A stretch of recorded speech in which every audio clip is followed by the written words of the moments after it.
अध्याय और 6 और 7 हमारे लिए बालक दिया गया है। हमारे लिए बालक उत्पन्न हुआ गया है, हमें पुत्र दिया गया है। यशाया जो भविष्यवक्ता है, यीशु मसीह के आने के पहले भविष्यवाणी करता है। यशाया जो भविष्यवक्ता है, येशू ख्रिस्ताचा जन्म होण्यापूर्वी त्यांनी भविष्यवाणी केली। आणि आम्ही वाचूया वचनामध्ये हिंदी मराठी में यशाया उसका 9वां अध्याय और 6 और 7 वचन।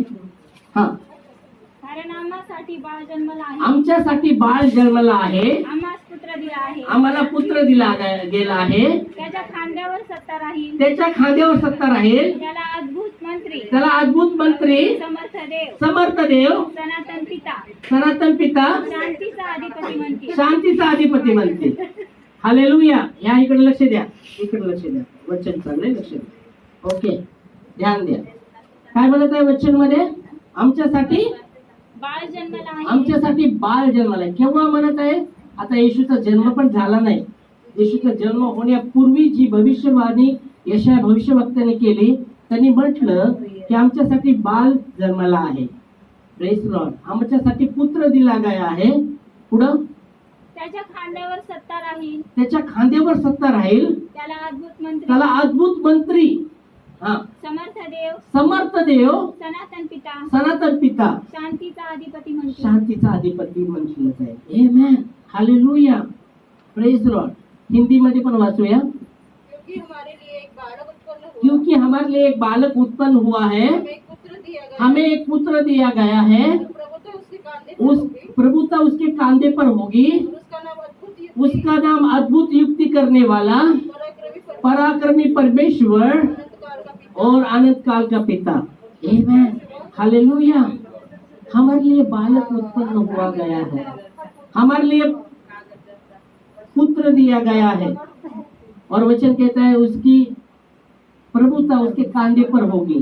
वो अद्भुत युक्ति करने वाला पराक्रमी परमेश्वर होगा, वो शांति का राजकुमार होगा। आमेन, हालेलुया, प्रेज लॉर्ड। और जब परमेश्वर का दूत मरियम के पास आता है, मरियम का शादी नहीं हुआ रहता है, सिर्फ मगनी हुई रहती है यूसुफ के साथ। और बाइबल कहती है परमेश्वर का जब दूत उसके पास आता है और वो कहता है मरियम मरियम तू धन्य है, स्त्री में तू धन्य है, और तुझ पर तू गर्भवती होगी और पुत्र जनेगी, क्योंकि परमेश्वर की कृपा तुझ पर है। वो कहती है ऐसा कैसा होगा, मैं कैसे गर्भवती होगी? तो बोलते पवित्र आत्मा के द्वारा तू गर्भवती होगी। हालेलुया। और जैसे मरियम ने प्रभु स्वर्गदूत जब बात कर रहे, वो वचन को स्वीकारा, बाइबल कहती वो गर्भवती रही। और यह सब जो धर्मी व्यक्ति था, उसने जब उसको देखा तो उसकी वो बेइज्जती नहीं करना चाहता था, तो मन में सोच रहा था उसको हम मगनी को तोड़ देंगे, उसके साथ जो मगनी हुआ है तोड़ देंगे। और वो सो जाता है, फिर परमेश्वर का दूत उसके स्वप्न में आकर उससे बात करता है, यूसुफ यूसुफ तू जो तेरी मरियम जो पत्नी होने वाली है उसका इनकार मत करना, क्योंकि उसके अंदर जो समाया है वो पवित्र आत्मा के द्वारा है, वो पुत्र जनेगी और उसका नाम तो यीशु रखना। हालेलुया। बायबल सांगतं जेव्हा देवाचा दूत मरियमकडे येतो, मरियम कुवारी होती, तिचं लग्न झालं नव्हतं, आणि जेव्हा देवाचा दूत तिच्याकडे येतो, तिला म्हणतो मरियम तू धन्य आहे, स्त्रीमध्ये तू धन्य आहे, तुझ्यावर देवाची कृपा आहे, आणि तू गर्भवती होशील। आणि ती मग म्हणते असं कसं होणार? तर ते पवित्र आत्मा तुझ्यावर छाया करेल, त्याच्याद्वारे तू गर्भवती होशील। आणि ती जी कुमारी आहे ती देवाच्या वचनाला स्वीकारते। आमेन, हालेलुया। देवाच्या वचनाला आता आपण पाहू शकतो, जेव्हा देवाचं वचन आलं ती माझा जीव देवाला धन्यवाद करतो, जसं देवाची इच्छा आहे माझ्या जीवनात हो। आमेन। आता एक कुवारी अगर गर्भवती होत आहे, तिची कितीतरी निंदा केली जाणार ना, लोक निंदा करा, हे काय कसं होणार? पण देवाची योजना मरियमच्या जीवनामध्ये, आणि तिने ते स्वीकारलं प्रभूचं वचन. हालेलुया. आणि ती गर्भवती राहिली. आणि योसेफ संगती तिची मंगनी झाली. आणि योसेफ एक धर्मी व्यक्ती होता. आणि जेव्हा तो पाहतो ती गर्भवती आहे, तर तो तिची बेइज्जती करणार नव्हता. आणि तो मनात म्हणला की मी मंगनी तोडून टाकणार. मनात त्याने ठरवलं की मंगनी तोडून टाकणार आहे, कारण की ती गर्भवती आहे. ओके. तर जेव्हा तो असा विचार करत असताना झोपला, आणि त्या झोपीमध्ये देवाचा दूत त्याच्या स्वप्नात गेला आणि म्हणतो, योसेफ, मरियमचा तू स्वीकार कर, तिला त्यागू नको, कारण की तिच्यामध्ये जे मी समावलं आहे पवित्र आत्म्याद्वारे आहे, आणि तिला मुलगा होईल, आणि त्याचं नाव तू येशू ठेव. तोच आपल्या लोकांना त्यांच्या पापापासून क्षमा करेल आणि त्यांना शांती देईल. हालेलुया. Praise Lord. आणि त्या वचनानुसार योसेफने वचन सांगतं मरियमचा स्वीकार केला. आणि जेवढं मरियमला येशूचा जन्म नाही होत, तर ते एक देहभूत झाले नाही. Praise Lord. हालेलुया. आणि वचनामध्ये म्हटलं आहे इमान्युएलचा अर्थ आहे देव आमच्या संगती आहे. आमेन. यशया, आता आपण 9 पाहिलं, यशया 7वां अध्याय आणि 14 वचन आम्ही वाचणार आहे. हिंदी में यशया की किताब 7वां अध्याय 14 वचन. मराठी हिंदी वाचा. यास्तव प्रभू स्वतः तुम्हाला चिन्ह देत आहे. यास्तव परमेश्वर स्वतः तुम्हाला चिन्ह देत आहे. पहा, कुमारी गर्भवती होईल, पुत्र प्रसवेल, आणि तिला पुत्र होईल, व त्याचे नाव इमान्युएल, त्याचं नाव इमान्युएल, आमच्या सानिध्य देव असे आमच्या ठेवील. सानिध्य देव. हिंदी मध्ये पण वाचूया. इस कारण परमेश्वर आप ही तुमको एक चिन्ह देगा. सुनो, एक कुमारी गर्भवती होगी. हो ही नहीं सकता कुमारी गर्भवती, है ना. तो वचन कहता है कुमारी गर्भवती होगी. अगर पुरुष को नहीं जानती तो गर्भवती हो ही नहीं सकती कुमारी. ओके, समझ में आ रहा है आपको. अगर वो पुरुष को जानती नहीं तो वो कुमारी कभी गर्भवती हो नहीं सकती. पर यहाँ वचन कहता है कुमारी गर्भवती होगी. आगे वो पुत्र को जन्म देगी, उसका नाम इमानुएल रखा जाएगा. इसका अर्थ परमेश्वर हमारे साथ. हालेलुया. इमानुएल का अर्थ परमेश्वर हमारे साथ. और यीशु मसीह ने भी कहा, मैं तुम्हारे संग रहूंगा, मैं तुम्हें कभी नहीं छोड़ूंगा, कभी नहीं ठुकराऊंगा. आमीन. हालेलुया. बाइबल कहती है जब चरवाहे बैठे थे, अपनी भेड़ उसका पहरा दे रहे थे, और वचन कहता है वहां स्वर्गदूत आ गए.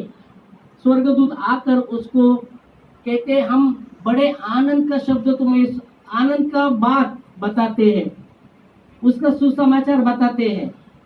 हम पढ़ेंगे वचन लूका की किताब,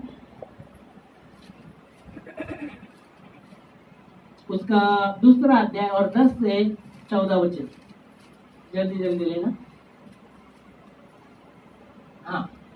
तेव्हा देवदूत त्यांना म्हणाला, कुणाला म्हणाला?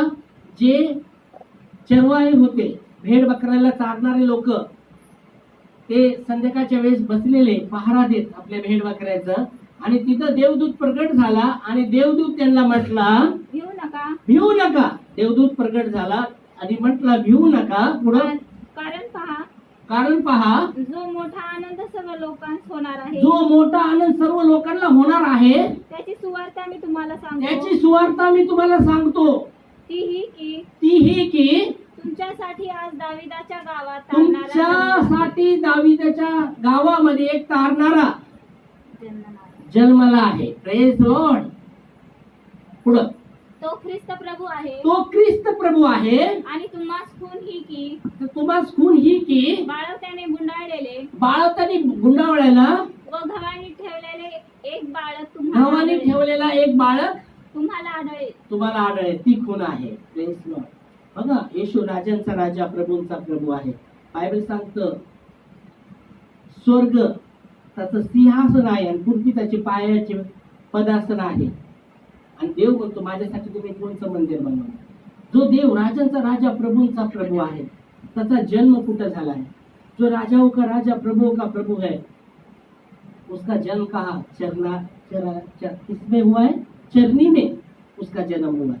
बाइबल कहती है उसके राजाओं का राजा होकर भी वो चरनी में उसने जन्म लिया। शास्त्री पारुषे समझते थे कि मसीहा आने वाला है, उनको लगता था मसीहा कैसा आएगा? रथ में आएगा, एकदम आलिशान में आएगा। पर यीशु मसीह जो राजाओं का राजा प्रभु का प्रभु होकर वो चरनी में जन्म लिया सबके लिए। आमेन, हालेलुया, प्रेज लॉर्ड। हम देखते हैं वचन में बाइबल की स्वर्ग उसका सिंहासन है, पृथ्वी उसके पांव के तले चौकी है। हम देखेंगे वचन यशाया, पहले उसके पहले हम देखेंगे यीशु मसीह को जगह भी नहीं थी और वचन कहता है वो राजाओं का राजा होकर भी उसके लिए जन्म के लिए वहां वचन कहते हैं चरनी में उसका जन्म हुआ। लूका की किताब उसका 2 अध्याय 3 से 7 वचन आपण वाचूया। 2 अध्याय 3 पासून। हा, तेव्हा सर्व लोक आपापल्या गावी नावनिशी लिहून द्यावयास गेले. हा, नावशील देऊन गेलं. योसेफ पण तिथे गेलं वाटतं वचन। योसेफ हा दाविदाच्या घराण्यातला व कुळांतला असल्यामुळे तोही गालिलियातील नासरेत गावाहून वर यहुदियांतील दाविदाच्या बेतलहेम गावी गेला. बेतलहेम आपण गाव बेतलहेम की छोटी नगरिया चमका सितारा रे, चरनी में आया यीशु मसीह दूतों ने गाया रे। आमेन, हालेलुया। हा वचन सांगतो योसेफ पण तो आपल्या बेतेहेल मध्ये गेला आणि काय होत आहे पुढं? व नावनिशी लिहून देण्यासाठी हा, त्याला वागदात झालेली मरिया गरोदर असताना ती गरोदर असताना तिलाही त्याने बरोबर नेले. तिला पण त्यांनी आपल्या बरोबर नेलं, मरियाला पण। हा, ते तेथे असताना असे झाले की तिचे दिवस पूर्ण भरले तिचे दिवस पूर्ण भरले आणि तिला तिचा प्रथम पुत्र झाला. हा, त्याला तिने बाळवत्यात गुंडाळून गावांनी ठेवले, कारण त्यांना उतार शाळेत जागा नव्हती. उतार शाळेत जागा नव्हती त्यांना। जो राजांचा राजा प्रभूंचा प्रभू आहे, स्वर्ग त्याचं सिंहासन आहे, पृथ्वी त्याच्या पायाची चौकी आहे। तो राजांचा राजा प्रभूंचा प्रभू, त्याला शाळेमध्ये उत्तर शाळेमध्ये जागा नव्हती आणि वचन सांगतो त्याचा जन्म कुठं झाला आहे? चरनीमध्ये। Praise Lord. हर एक व्यक्तीसाठी त्याचा जन्म झाला आहे, हर एक व्यक्तीसाठी। म्हणून वचन सांगते यूहन्ना 3:16, देवाने जगावर एवढं प्रेम केलं की आपला एकुलता एक पुत्र दिला, अशासाठी की जो कोणी त्याच्या नावावर विश्वास करू, मग तो कोणत्याही जातीचा असू द्या, धर्माचा असू द्या, फक्त ख्रिश्चनच लोक नाही बरं का, कोणत्याही जातीचा असू द्या। देवाने जगामध्ये कितीतरी जाती आहेत, धर्म आहेत, देवाने जगावर एवढं प्रेम, यूहन्ना 3:16 सांगतं देवाने जगावर एवढं प्रेम केलं, आपला एकुलता एक पुत्र दिला, अशासाठी की जो कोणी त्याच्या नावावर विश्वास ठेवेल त्याचा नाश होऊ नये, तर त्याला सार्वकालिक जीवन प्राप्त हो। परमेश्वर ने जगत से ऐसा प्रेम किया कि अपना एकलौता पुत्र दे दिया, ताकि जो कोई उसके नाम पर विश्वास करे वो नाश न हो और वो अनंत जीवन प्राप्त करे। आमेन, हालेलुया, प्रेज लॉर्ड। आणि म्हणून देवाचं वचन सांगतं यशाया 66:1 मध्ये, यशाया 66:1 वचन में हम देखते हैं, वचन कहता है जो राजाओं का राजा, जो जिसको जन्म लेते समय उसको उत्तर शाला नहीं मिली, उसका जन्म चरनी में हुआ, यहाँ वो राजाओं का राजा अब देखेंगे तो वो यशाया कहता है स्वर्ग उसका सिंहासन है, पृथ्वी उसकी। यशाया जो भविष्यवक्ता जो यीशु मसीह के पहले जन्म के पहले उसने भविष्यवाणी किया वो बता रहा है। यहाँ हम देखेंगे परमेश्वर म्हणतो आकाश माझे सिंहासन, आकाश माझं सिंहासन आहे व पृथ्वी माझी पृथ्वी माझी पायदर्शन आहे। ओके, परमेश्वर म्हणतो, हा बस परमेश्वर म्हणतो हिंदीमध्ये पण, यहोवा यो कहता है आकाश मेरा सिंहासन और पृथ्वी मेरी पैर की चौकी है। हालेलुया। आणि त्याचा पुत्र जो येशू ख्रिस्त आहे, जो आकाश त्याचं सिंहासन आहे, पृथ्वी त्याची पायाची पदासन आहे, त्याचा जन्म कुठं झाला आहे? त्याला उत्तर शाळा पण भेटली नाही, त्याचा जन्म कुठं झाला आहे? चरनीमध्ये त्याचा जन्म झाला। तो राजाचा राजा, प्रभूंचा प्रभू आहे. असे राजे भरपूर आपण पाहिले असते, मुकुट. पण येशूच्या आपण पाहतो, येशूने बायबल सांगतो पुढे जाऊन येशूचा जन्म झाला. येशू हर एक व्यक्तीच्या पापासाठी त्यांनी आपला जीव दिला आहे, त्यांनी आपलं रक्त सांडवलं आहे. कारण की पापाची क्षमा रक्त ओतल्याशिवाय होत नाही. वचनामध्ये लिहिलं आहे, शास्त्रामध्ये लिहिलं आहे, पापाची क्षमा रक्त ओतल्याशिवाय होत नाही. किती पण जावा गंगामध्ये डुबक्या मारा आणि पाप क्षमा होत नाही. माणसासाठी माणसाचं रक्त व्हायला जरुरी होतं आणि ते येशूने व्हायला आहे.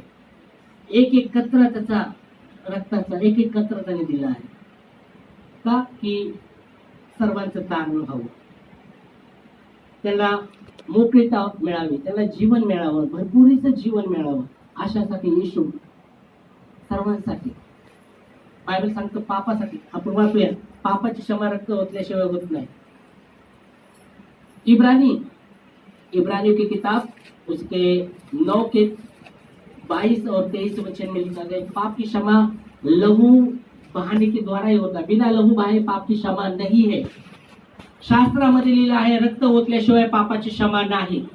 आणि ते रक्त येशू ख्रिस्ताने हर एक व्यक्तीसाठी, जगातल्या हर एक व्यक्तीसाठी, म्हणून म्हणलं देवाने जगावर एवढं प्रेम केलं की आपला एकुलता एक पुत्र दिला, अशासाठी की जो कोणी त्याच्या नावावर विश्वास ठेवेल तो नाश होणार नाही, पण त्याला सार्वकालिक जीवन प्राप्त होईल. वाचूया. सच तो ये है, सच मैं इथं म्हणत आहे, सच तो ये है, सच तो ये है. हाँ, सच तो ये है. क्या है सच? व्यवस्था के अनुसार सब वस्तुएं लहू के द्वारा शुद्ध की जाती है, बिना लहू बहाए पापों की क्षमा नाही. मग किती बी गंगामध्ये जाऊन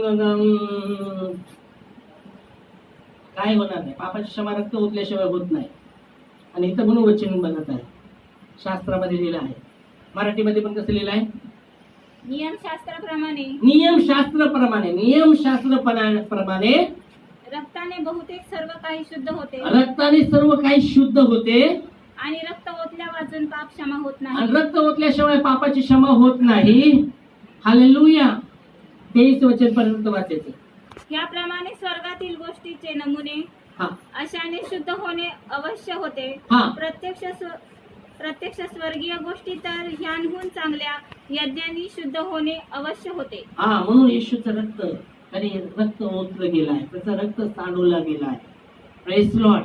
तो राजांचा राजा, प्रभूंचा प्रभू, सर्व महिमा नाकारून एक मनुष्य राजाचा राजा, प्रभूंचा प्रभू आहे. तो देव आहे, देवाचा पुत्र आहे. असे भरपूर महापुरुष होऊन गेले आहेत, असे भरपूर महापुरुष झाले जगामध्ये. पण देव आहे. येशू ख्रिस्त देवाचा पुत्र आहे.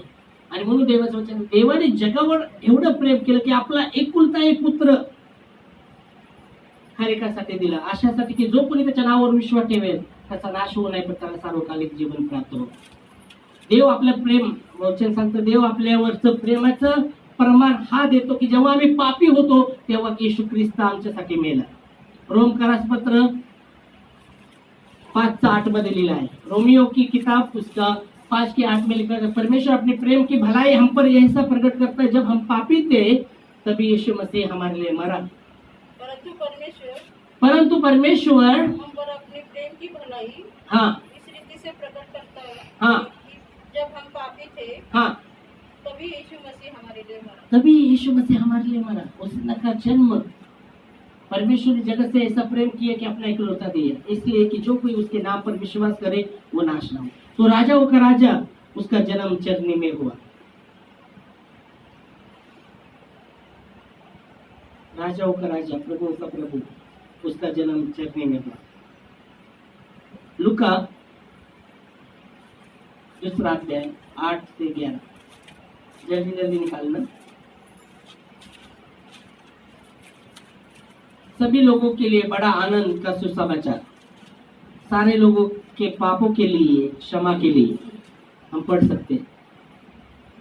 लुका 2 अध्याय 8 से 11. जल्दी निकालना. और इस देश में कितने गडरिये थे कितने गडरिया थे? जो रात को मैदान में रहकर रात में मैदान में रहकर अपने झुंड का पहरा देते थे अपने झुंड का मतलब भेड़ बकरिया का पहरा दे रहे थे.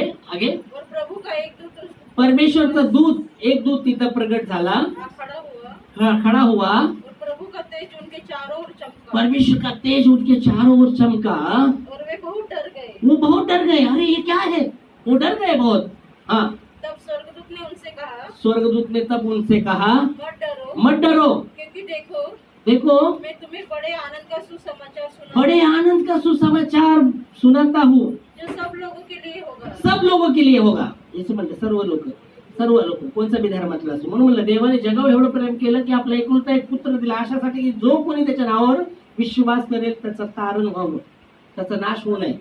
और वचन क्या स्वर्गदूत कह रहा है अभी, देवाचा दूत म्हणतो हे जे बडे आनंदचं सुसमाचार मी सांगत आहे, है ना? क्या कि आज दाऊद के नगर में आज सबके लिए सारे सबके लिए दाऊद के नगर में, हाँ, सब लोगों के लिए होगा कि आज दाऊद के नगर में तुम्हारे लिए एक उद्धारकर्ता जन्म होगा. और यही मसीह प्रभु. तो यही मसीह प्रभु है. आमेन. वही परमेश्वर है, वही परमेश्वर है. तो राजाओं का राजा, प्रभु का प्रभु, सारे लोगों के पापों के लिए, क्षमा के लिए उसने अपना जान वचन देता है. परमेश्वर अद्भुत युक्ति करने वाला, हर एक के लिए युक्ति करने वाला, अद्भुत युक्ति करने वाला. तो परमेश्वर जो युक्ति करता है, योजना करता है, हमारे भलाई के लिए, हानि के लिए नहीं. यार में लिखा गया कि परमेश्वर जो योजना करता है हमारी भलाई के लिए, हानि के लिए नहीं. और फिर से तुम्हारी आशा नहीं टूटेगी. अद्भुत की युक्ति करने, यशाया में हमने कहा वो अद्भुत युक्ति करने वाला है. तो अद्भुत युक्ति किसके लिए? हमारे लिए, हमारे भलाई के लिए, हमारे अच्छाई के लिए. Praise Lord. और बाइबल कहती है उसे शांति का राजकुमार कहा जाएगा. और उसकी शांति का अंत नहीं है, उसकी शांति का अंत नहीं है. इसलिए बाइबल कहती है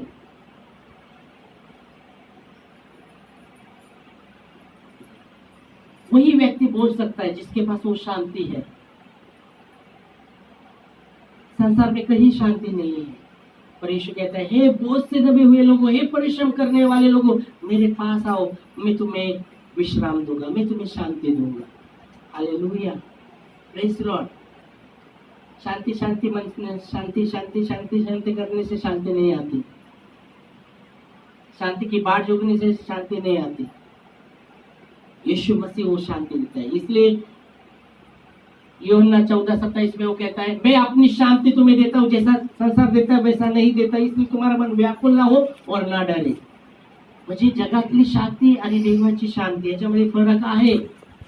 तो म्हणत आहे मी माझी शांती देतो, जसं जग देतं तसं मी देत नाही, म्हणून तुमचं अंतःकरण अस्वस्थ व भयभीत होऊ नये.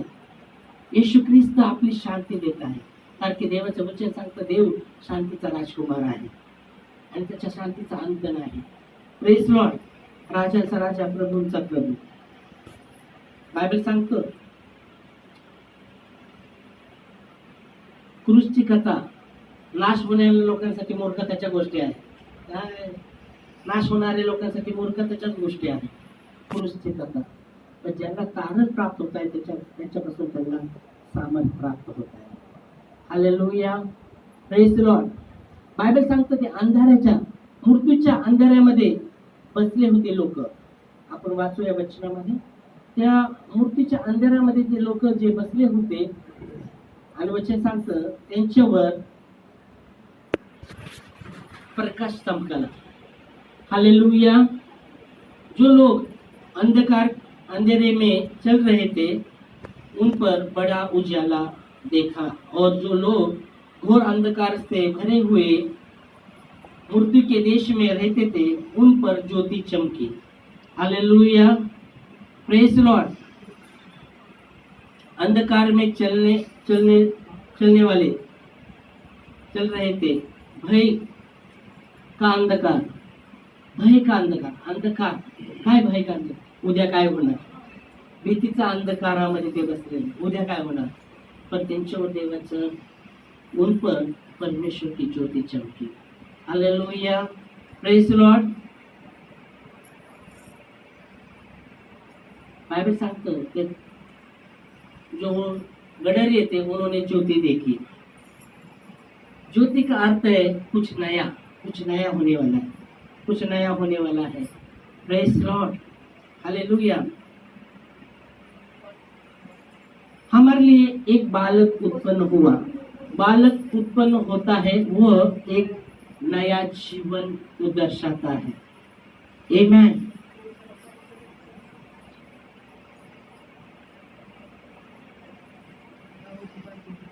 हमारे लिए पुत्र दिया गया, मतलब हमारे पास विरासत पुत्र, हमारे लिए पुत्र दिया गया। तर आम्ही पाहतो आमच्या साठपाशी एक वतन आहे, वतन म्हणजे विरासत वतन आहे आमच्याकडे, जे पुत्रापाशी आहे। Praise Lord. आणि म्हणून पाहू शकतो ख्रिसमसचा अर्थ आहे ख्रिस्ताचा जन्म। देवाचा पुत्र या जगात आला, मानव बनून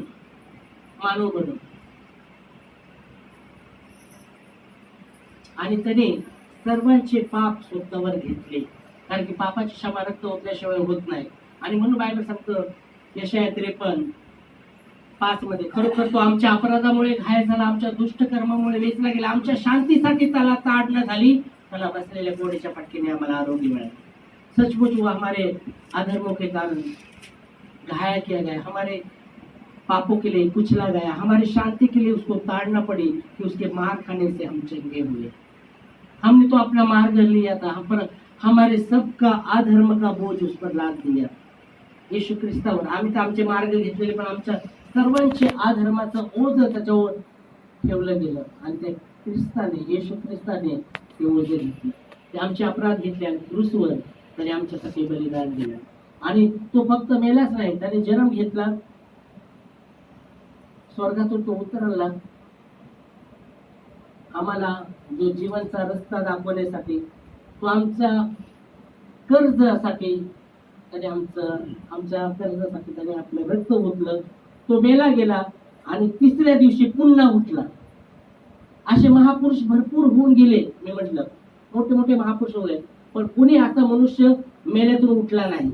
जो ख्रिस्त देवाचा पुत्र ह्या जगात जेव्हा आला, तो एक मनुष्य होऊन आला आणि तो मेला, अनेकांसाठी मेला, कारण की बायबल स्पष्ट सांगतं पापाची क्षमा रक्त ओतल्याशिवाय नाही होत, आणि त्याने आमच्यासाठी आपलं रक्त एक रक्त ओतलं।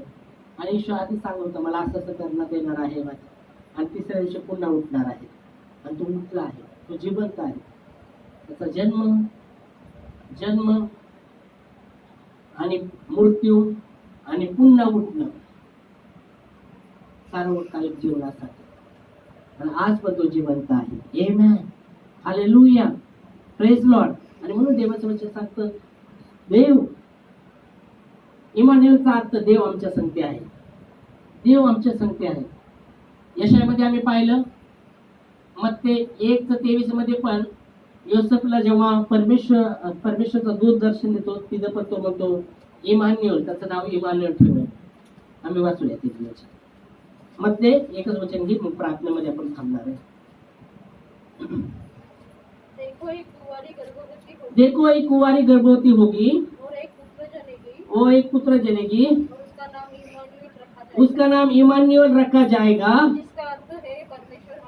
इसका अर्थ की परमेश्वर हमारे संग। आमेन। आणि त्यांनी म्हटलं मी तुम्हाला कधी सोडणार नाही, कधी टाकणार नाही। तो म्हणतो तुम्हाला हाक मार, मी तुला उत्तर दे, संकटासमयी जेव्हा तू असतील तुम्हाला हाक मार, मी तुला उत्तर दे। हालेलुया। तो येशू ख्रिस्त म्हणतो मी तुला कधी सोडणार नाही, कधी टाकणार नाही। देव आपल्यावरचं प्रेम प्रगट करत आहे। इमानुएल याचा अर्थ आहे येशू ख्रिस्त आमच्या संग, प्रभू येशू ख्रिस्त आमच्या संग। Hallelujah, praise Lord. देवाला धन्यवाद, प्रभूला धन्यवाद। त्यावेळेस आपण धन्यवाद देऊया, आणि येशूचा जन्म आमच्या अंतःकरणामध्ये पूर्ण भरपूर जरूरचा आहे। परमेश्वर आमचा अंतःकरण पाहणारा देव आहे, आमच्या अंतःकरणामध्ये राहणारा देव आहे। तो मूर्तीमध्ये नाही, त्या येशूची मूर्ती देवाच्या त्याच्यात देव नाही बरं का. तर क्रॉस त्याच्यामध्ये देव नाही. क्रॉस येशूची मूर्तीमध्ये देव नाही. तो जिवंत आहे आणि तो आमच्या अंतःकरणामध्ये राहणारा देव आहे. आमच्या संगती राहणारा, इमान्युएलचा अर्थ संगती राहणारा देव. Hallelujah, praise Lord. यावेळेस आपण उभारलेल्या प्रार्थनेमध्ये आणि देवाला धन्यवाद देऊ त्याच्या वचनांसाठी. धन्यवाद देतो राजा, तुला स्तुती देतो, तुला महिमा आम्ही देतो देव. खरोखर प्रभू येशू ख्रिस्ता तू तारणारा, ओ प्रभू परमेश्वर तू तारणारा